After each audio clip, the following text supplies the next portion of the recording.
بسم الله الرحمن الرحيم لم يكن الذين كفروا من أهل الكتاب والمشركين منفكين حتى تأتيهم البينة رسول من الله يتلو صحفا مطهرة فيها كتب قيمة وما تفرق الذين أوتوا الكتاب إلا من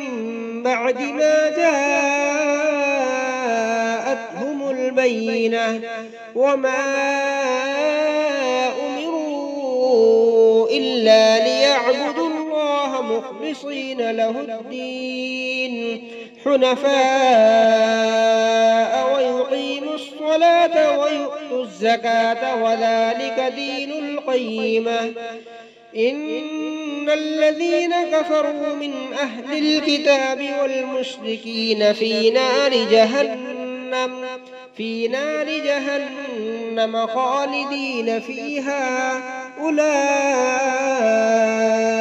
هم شر البرية إن الذين آمنوا وعملوا الصالحات أولئك هم خير البرية جزاؤهم